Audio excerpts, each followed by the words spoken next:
नमस्कार साथियों, स्वागत है आपका जेके गुरुजी क्लासेस के यूट्यूब चैनल पर। आज की इस वीडियो में बात करेंगे हम राजस्थान जीके के जो इम्पोर्टेंट टॉपिक है वो रहने वाला है आज, वो रहने वाला है आपके लोकगीत और संगीत के बारे में। यानी इस वीडियो के माध्यम से हम संगीत और लोकगीत है उनसे जुड़े हुए जो प्रश्न हैं, जो कि आपकी प्रीवियस एग्जाम में प्रश्न पूछे गए हैं, उन सभी प्रश्नों को हम व्याख्या सहित आपके करने वाले हैं। तो ये वीडियो आपके लिए काफ़ी इंपॉर्टेंट होगा, क्योंकि ये वीडियो आपके राजस्थान के आने वाले सभी एग्जाम, चाहे आप राजस्थान के किसी भी एग्जाम की तैयारी कर रहे हो, चाहे पीटीईटी, वीडियो, पटवार, 4th grade, 3rd grade, 2nd grade, या किसी भी इवन राजस्थान के किसी भी एग्जाम की तैयारी कर रहे हो, क्योंकि आप जानते हो कि राजस्थान के हर एग्जाम में राजस्थान जीके पूछा जाता है। और राजस्थान जीके में भी स्पेशल राजस्थान के जो कला संस्कृति वाला पार्ट है वो हर बार एग्जाम में देखने को मिलता है। तो उसके लिए आपकी जो क्लास है वो इम्पोर्टेंट रहेगी, क्योंकि इसमें सारे जो प्रश्न हैं वो आपके किसी न किसी एग्जाम में प्रश्न पूछे गए हैं। और हर प्रश्न को हम डिटेल के साथ करेंगे, ताकि आपके एक प्रश्न के साथ 4 से 5 प्रश्न है वो आपकी कंप्लीट हो जाए। यानी आपके कम प्रश्नों के माध्यम से भी हम बहुत सारे जो प्रश्न हैं वो कवर करने वाले हैं। तो वीडियो आपके लिए इम्पोर्टेंट रहेगा। तो चलिए बिना देरी की आज की क्लास हम शुरू करते हैं। तो आज की क्लास का हमारा पहला प्रश्न रहने वाला है कि रावण हत्था वाद्य यंत्र मुख्य रूप से किसके द्वारा बजाया जाता है। तो याद रखना कि रावण हत्था वाद्य यंत्र है वो आपके भील और भोपे के द्वारा बजाया जाता है। किसके द्वारा? भील और भोपे, उनके द्वारा आपके बजाया जाता है। याद रखिएगा, रावण हत्था वाद्य यंत्र है वो आपके पाबूजी की फड़ है। पाबूजी की जो फड़ है वो पाबूजी की फड़ जब बाजी जाती है तब भी आपके कहते हैं कि रावण हत्था वाद्य यंत्र के साथ इनकी जो पाबूजी की फड़ है वो आपकी बाजी जाती है।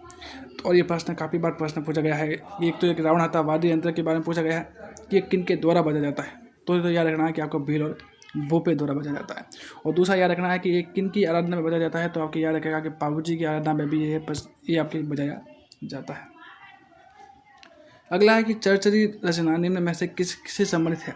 चरचरी रचना है वो किससे संबंधित है।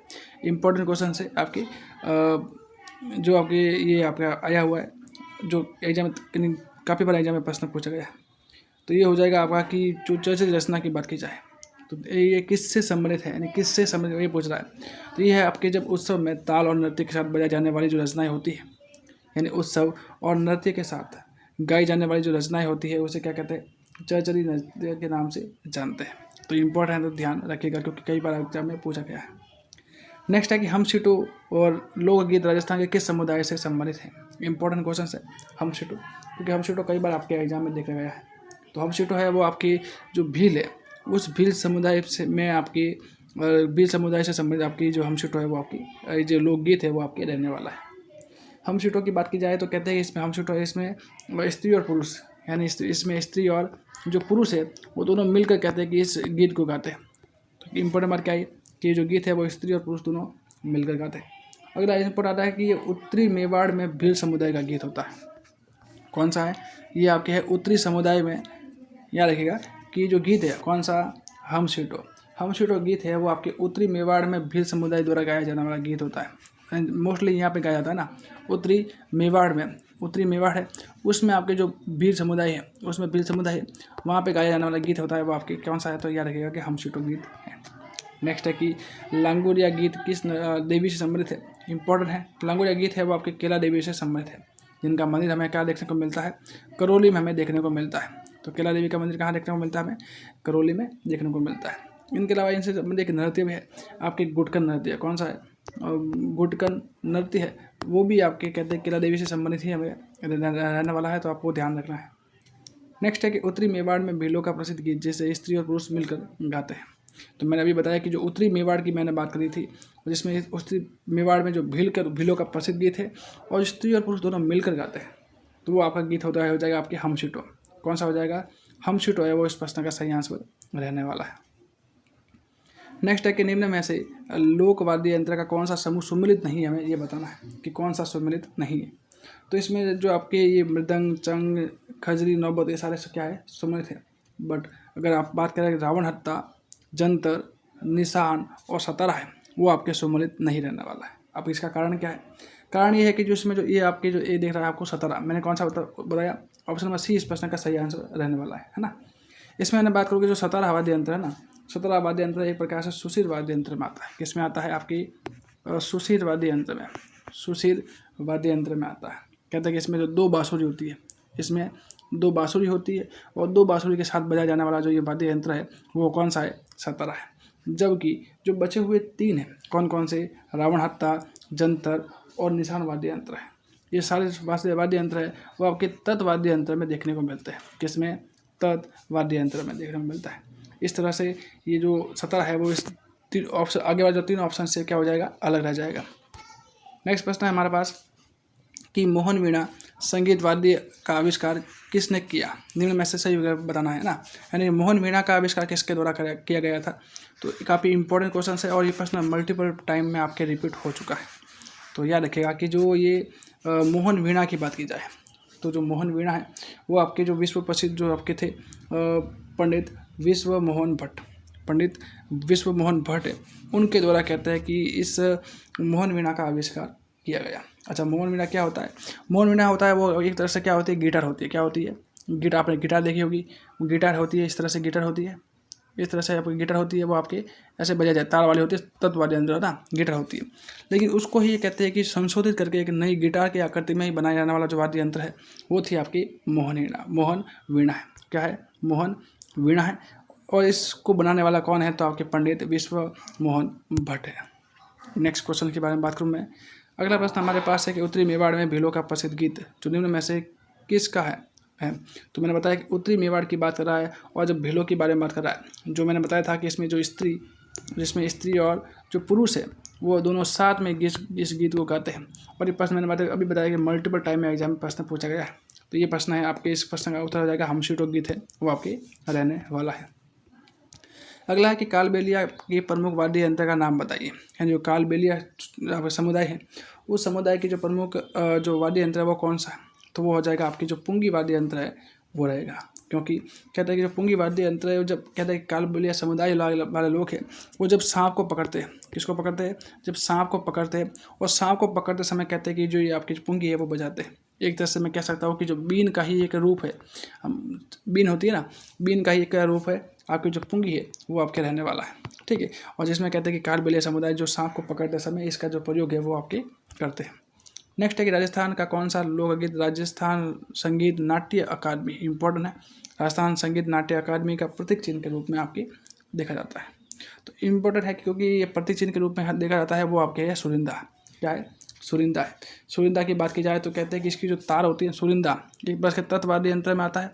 इसकी जो तार होती है क्या होती है? तार होती है वो कहते हैं या तो स्टील से बनती है, किससे बनती है? या तो स्टील से बनती है या फिर जो बकरे की आँत से, या फिर जो बकरे की जो आँत है उस आँत से कहते हैं कि इसकी जो तार है वो आपके बनाई जाती है। और तार की पूछी जाए तो इसमें 2 तरह के हमें जो देखने को मिलते हैं, यानी 2 तरीके के जो सुरिंदा है हमें देखने को मिलते हैं। एक तो सुरिंदा होता है सरल सुरिंदा। क्या होता है? सरल। और एक होता है जटिल। एक होता है जटिल और एक होता है सरल। फर्क दोनों में कुछ नहीं है, दोनों की आकृति सब कुछ सेम है। फर्क इसमें आता है तार की संख्या पर। किस पर? जो तार है उस तार की संख्या पर आपके फर्क पड़ता है। यानी अगर मैं कहूँ कि सरल जो सुरिंदा है उसमें लगभग आपके 5 से 7 तार है वो हमें देखने को मिलते हैं। वही अगर मैं कहूँ कि जटिल सुरिंदा है तो उसमें आपके लगभग 11 से लगा के 13 तार है वो हमें देखने को मिलते हैं। बाकी ज़्यादा कोई फर्क इसमें देखने को नहीं मिलता है। मैंने बताया कि राजस्थान का जो प्रतीक चिन्ह के रूप में ये संगीत नाट्य अकादमी के रूप में इसका प्रतीक चिन्ह है। लेकिन राजस्थान के अलावा कहते हैं कि इस जो सुरिंदा वाद्य यंत्र है ना इसको अन्य जगह में भी आपके कहते हैं कि जो इसमें प्रयोग है वो आपके किया जाता है या सब बजाया जाता है। जैसे बात करूँ एक तो ईरान में है, कहाँ पे? एक ईरान में है, इसके अलावा पाकिस्तान में है, इसके अलावा जो पूर्वी जो भारत है उस भारत में भी कहते हैं कि इस वाद्य यंत्रों को कहते हैं बजाया जाता है।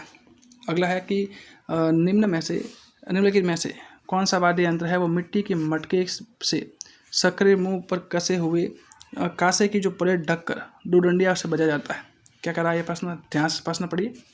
तो प्रश्न ये कह रहा है कि निम्नलिखित में से कौन सा वाद्य यंत्र मिट्टी के मटके के सरकरे मुंह पर जो कांसे की जो प्लेट है वो ढककर 2 डंडियों से बजाया जाता है। तो इस प्रकार का जो सर्पदंश यानी जो सर्पदंश के इलाज के दौरान पूर्वी राजस्थान में प्रयोग किया जाता है। तो वो कौन सा है? तो याद रखना कि वो आपके होता है भरनी होता है। कौन सा वाद्य यंत्र है? भरनी वाद्य यंत्र है वो आपके रहने वाला है। अगला है कि किस गण वाद्य यंत्र में बाँस का धनुषाकार टुकड़ा होता है? बाँस है तो उसका कैसा टुकड़ा होता है, धनुषाकार होता है। और जंजीर में लगी छोटी छोटी गोलाकार पत्तियों को हिलाते ही इसमें झंझनाहट की ध्वनि हमें निकलती है। तो इस प्रकार के जो इम्पोर्टेंट क्वेश्चन है और इस प्रकार के जो वाद्य यंत्र होता है उसे कहते हैं लेजिम। कौन सा वाद्य यंत्र रहेगा? लेजिम वाद्य यंत्र है वो इसमें रहने वाला है। अगला है कि निम्न में से कौन सा वाद्य यंत्र है वो अष्टभुजाकार है और होली के अवसर पर डंडे का कपड़ा लपेट कर बजाया जाता है। मैंने इसमें एक ही प्रश्न में बहुत सारे जो आपके जो पॉइंट है इसमें लिखे हुए हैं ना, आप देख सकते हो कि इसमें हर एक पॉइंट, हर प्रश्न में बहुत सारी जो लाइन है वो लिखी गई है। वरना मैं एक पॉइंट बना के फिर 4 ऑप्शन दे के फिर उसको मैं करवा सकता, लेकिन मैंने सोचा कि प्रश्न में ही आपकी जो सारी बातें हैं वो एक वाद्य यंत्र से आपके जुड़ी हुई मिल जाए। ठीक है, तो हमने इस पर बात कर रहे थे कि निम्न में से कौन सा वाद्य यंत्र है जो अष्टभुजाकार है और होली के अवसर पर डंडे पर कपड़ा लपेट कर इसको कहते हैं कि बजा जाता है। तो डंडा लपेट की बात की जाए तो इसे कहते हैं घेरा। क्या कहते हैं? घेरा के नाम से जानते हैं। अगला है कि मादल के संदर्भ में निम्न में से कौन सा कथन हमें गलत है, हमें बताना है। अगर मादल की बात की जाए तो मादल मैंने यह मिट्टी से बना एक प्राचीन लोक वाद्य है। बिल्कुल है। इसका मुँह छोटा और दूसरा मुँह बड़ा होता है, तो इम्पोर्टेंट है, बिल्कुल सही बात है। इसमें शिव और पार्वती का वाद्य यंत्र माना जाता है, तो बिल्कुल माना जाता है। तो विकल्प कौन सा हुआ कि इसमें मुख्य रूप से शेखावाटी क्षेत्र में प्रयोग होता है, तो यह बात गलत होता है। यानी कि इसका प्रयोग है या इसको शेखावाटी क्षेत्र में होली के अवसर पर आपके बजाया जाता है, तो क्या होगा? ये गलत हो जाएगा। ठीक है, तो याद रखिएगा। तो इसको प्रश्न का सही आंसर कौन सा हो जाएगा? आपके ऑप्शन नंबर डी। अगर मैं मादल की बात करूँ, कौन सा मादल के बारे में बात करूँ, तो मादल कहते हैं कि जो ये हिरण और बकरे की जो खाल है उनसे बनता है। क्या कहता है वो? कि इसमें जो हिरण है या जो बकरा है, हिरण या बकरे की जो खाल है उस खाल से बनता है। और इस खाल पर कहते हैं कि जौ का आटा लगाया जाता है। किसका? जौ का आटा है, वो आटा लगाकर कहते हैं कि इसका निर्माण आपके करवाया जाता है। और मुख्य रूप से कहते हैं कि जो यह यंत्र है वो आदिवासियों का यंत्र है। किसका है? आदिवासियों का यंत्र है, वो देखने को मिलता है। कहते हैं कि जिसमें जो भील जनजाति है वो इस वाद्य यंत्र को कहते हैं कि गौरी के समय, जब गौरी नदी गया जाता है तो गौरी के समय और जो शादी समारोह होता है उसमें भी इसका कहते हैं कि प्रयोग है वो करता है। तो याद रखेगा, इंपॉर्टेंट क्वेश्चंस रहने वाला है। ठीक है, तो ये सारी बातें मैंने बताई, आपको थोड़ा ध्यान इसमें रखिएगा। ठीक है, और नेक्स्ट क्वेश्चन हमारे पास रहने वाला है कि निम्न में से कौन सा अवनद वाद्य यंत्र मुख्यतः मंदिरों में प्रयोग होता है? इसकी ध्वनि गंभीरता से बढ़ाने के लिए खाल के भीतर राल, हल्दी और तेल पका कर लगाया जाता है। तो ये होता है नौबत। क्या होती है? आपकी नौबत वाद्य यंत्र होता है। इसमें सारा जो प्रयोग है वो किया जाता है। अगला है कि निम्न में से कौन सा वाद्य यंत्र है पुंगी का परिष्कृत रूप है? सबसे पहले बात क्या है? पुंगी का परिष्कृत रूप है। दूसरा है कि इसमें लंबी तुम्बी के नीचे चौड़े वाले भाग में 2 बाँस की नालियाँ फंसाई जाती हैं, तो वो होता है आपकी ये वाला होता है आपके मुरला या मुरली होती है। ठीक है, अगला है कि निम्न में से कौन सा वाद्य यंत्र है वो जैसलमेर और बाड़मेर क्षेत्र में मुस्लिम सिख यानी कि जो मंगलियार है उनके द्वारा बजाया जाता है और इसकी ध्वनि है वो भारीपन और गूंज वाली होती है। तो अगर मंगलियार वाली बात की जाए तो ये आपके जो कमाई चाय या कामाई चाय है वो आपके बजाया जाता है। कि कमाई चाय बात की जाए तो ये कैसा यंत्र है? तो याद रखिएगा कि ये सारंगी के जैसा है, सारंगी के समान आपके जो वाद्य यंत्र है वो आपके रहता है, जिसकी गूंज क्या होती है? भारी होती है। इसकी जो आवाज़ है ना थोड़ी हमें भारी देखने को मिलती है। इसकी जो आवाज़ है हमें थोड़ी आवाज़, इसकी ध्वनि है वो थोड़ी हमें क्या है? भारी और गूंज वाली होती है। इसको मुख्य रूप से जो मंगलिया मुस्लिम है जाति वाले लोग बजाते हैं। इसके अलावा जो इसमें जो नाथपंथी साधु है, इसके अलावा क्या कह सकता हूँ कि जो नाथपंथी साधु है, यानी जो नाथपंथी साधु है। इसके अलावा जो भर्तरी और गोपीचंद की जो कथाएं होती है, भर्तरी और गोपीचंद की कथा है, उन कथाओं में भी कहते हैं कि इस जो कमाई चाय उसका प्रयोग किया जाता है। याद रखिएगा कि इसका जो मुख्य रूप से प्रयोग है ना वो आपके पश्चिमी राजस्थान में और विश्व में भी स्पेशल बात की जाए तो जैसलमेर और बाड़मेर क्षेत्र में इसका प्रयोग है वो हमें देखने को मिलता है। अगला है कि किस वाद्य यंत्र का प्रयोग बगड़ावतों की गाथा गाते समय गुर्जर जाति के भोपे हैं वो गले में लटका कर इसका प्रयोग करते हैं, जिसमें 2 तुम्बे होते हैं। तो ये होता है लगभग आपकी वीणा के जैसा होता है। कौन सा होता है? जंतर वाद्य यंत्र। वो होता है जंतर वाद्य यंत्र। मैंने क्या बताया कि ये जो वाद्य यंत्र है वो आपकी वीणा के समान आपके वाद्य यंत्र होता है, जिसमें हमें 5 से 6 तार है हमें देखने को मिलती है। कहते हैं कि इसका जो प्रयोग है वो बगड़ावत है उनकी गाता है वो गाने समय कहते हैं कि आपके जो गुर्जर जाति के जो भोपे उनके द्वारा कहते हैं कि इसका प्रयोग है वो आपके किया जाता है। नेक्स्ट है कि सारंगी के संदर्भ में निम्न में से कौन सा कथन है वो आपके सही नहीं है, वो हमें बताना है। तो सारंगी की बात की जाए तो सारंगी ये कहते हैं इसमें 27 तार होते हैं, इसमें 27 तार होते हैं, तो बिल्कुल सही है। इसके अलावा बात की जाए तो अगला है कि रोइडा, तून, सागमान, केर और लकड़ी से बनाई जाती है, तो ये भी बात सही है। इसके अलावा सीधी सारंगी में तारों की संख्या गुजरातन सारंगी में कम होती है, तो ये बात गलत है। और इसका वादन गज की सहायता से किया जाता है, तो बिल्कुल सही है। तो मैंने क्या बताया कि इसमें कौन सा सही हो जाएगा आपके, इसमें जो कौन सा ऑप्शन गलत दे रखा है, तो ऑप्शन नंबर सी ये गलत दे रखा है। अगर मैं सारंगी के बारे में बात करूँ तो सारंगी है वो मुख्य रूप से कहते हैं 2 प्रकार की होती है। सारंगी है वो आपकी कितने प्रकार की होती है? 2 प्रकार की होती है। कौन कौन से 2? एक तो नाम मिलता है आपके सीधी सारंगी, एक होता है आपकी सीधी सारंगी है, और दूसरा मिलता है आपकी गुजरातन सारंगी है, 2 मिलता है। कहते हैं कि जो सीधी सारंगी है वो कहते हैं एकदम उन्नत और विकसित रूप होती है। कैसी होती है?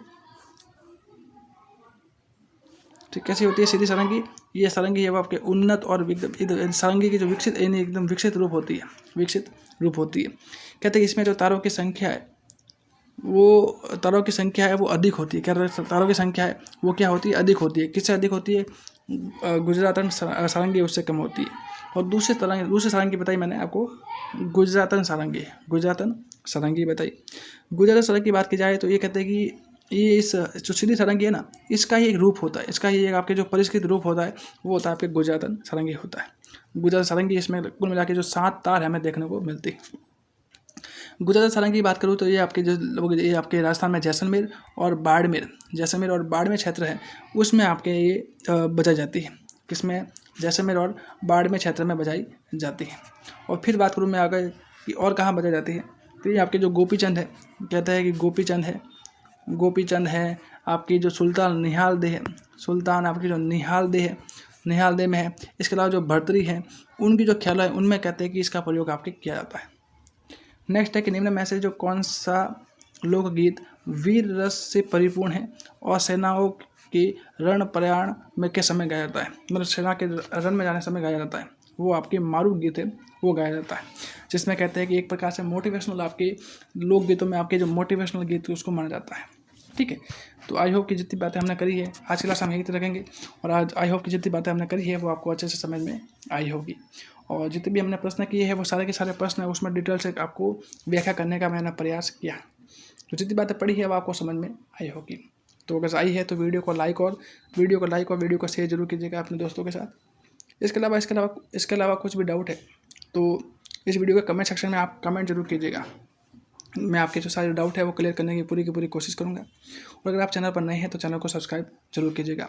और साथ ही जिन साथियों ने अपनी जो पिछली क्लास है वो नहीं देखी, जिसमें मैंने बहुत सारे जो टॉपिक है जिसको प्रीवियस एग्जाम में जो क्वेश्चन आए हुए हैं उन सभी क्वेश्चंस को मैंने डिटेल के साथ किया है, तो अगर वो क्लास आपने नहीं देखी है तो उन क्लासों को भी आप जरूर देखिएगा, ताकि आपका जो आपको तैयारी और प्रीवियस एग्जाम के जो प्रश्न है दोनों का आइडिया लग जाएगा कि कैसी आपकी तैयारी कैसी है और किस तरह के एग्जाम में प्रश्न है वो पूछे जाते हैं, तो सारी जो बातें हैं वो आपको पता चल जाएगी।